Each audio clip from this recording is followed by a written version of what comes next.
வணக்கம் நண்பர்களே, நாம் இப்போ இந்த வீடியோவில் என்ன பார்க்க போகிறோம் அப்படின்னா, ஒசூர் பெங்களூர் மெட்ரோ ரயில் திட்டத்தினை பற்றிய மிக முக்கியமான அப்டேட் ஒன்று வந்திருக்கிறதுங்க. இந்த அப்டேட் என்ன அப்டேட் அப்படிங்கிறது தான் நாம் இப்போ இந்த வீடியோவில் டீட்டெயிலாக நம்ம பார்க்க போகிறோங்க. இப்போ வாங்க நம்ம இந்த வீடியோக்குள்ளே போகலாம்.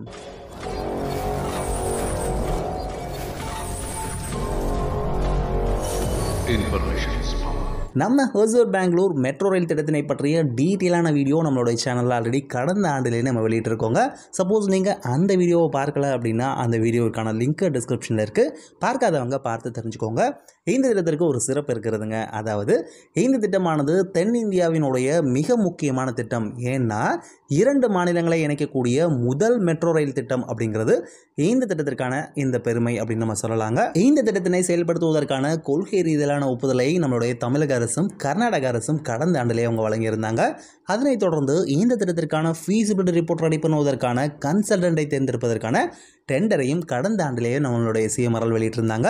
எதற்காக இதை சிஎம்ஆர்எல் வெளியிடுறாங்க அப்படின்னு சொல்லி பார்த்தோம்னா, இந்த ஃபீஸிபிலிட்டி ரிப்போர்ட் இருக்குது இல்லையா, இது ரெடி பண்ணுவதற்கான மொத்த ஃபண்டிங்கையும் கொடுக்க போகிறது நம்மளுடைய சிஎம்ஆர்எல் மட்டும்தாங்க. கர்நாடக அரசு அதில் எந்த ஒரு ஷேரிங்கும் பண்ண போகிறது இல்லைன்னு சொல்லியிருக்காங்க. ஆனால் இந்த திட்டத்தை செயல்படுத்துறதுக்கு, அதாவது கன்ஸ்ட்ரக்ஷனை பொறுத்த வரைக்கும் அதில் 2 அரசாங்கமுமே ஈக்குவலாக ஷேர் பண்ணுவாங்க அப்படிங்கிற மாதிரி தான் அவங்க சொல்லியிருக்காங்க. இந்த டெண்டரில் மொத்தம் 11 நிறுவனங்கள் பங்கேற்றாங்க. அந்த 11 நிறுவனங்கள் என்னென்ன அப்படிங்கிறதையும் இந்த வீடியோலையும் நான் உங்களுக்கு காமிச்சிருக்கிறேன்.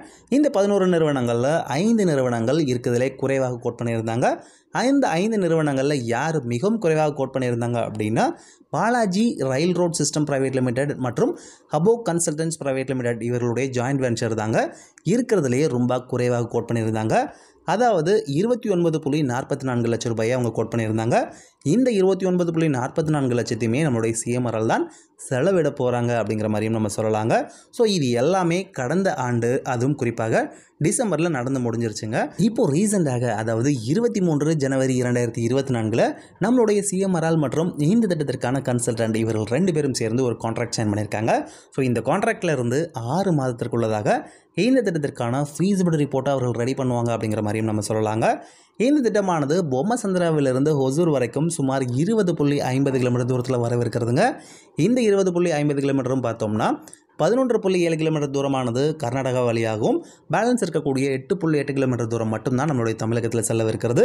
இந்த ரூட்டிங்கும் பொறுத்த வரைக்கும் இது அட்டிபலி வழியாகவும் செல்லவிருக்கிறது அப்படிங்கிறது நம்ம எல்லாருக்குமே தெரிஞ்ச ஒரு விஷயம் தாங்க.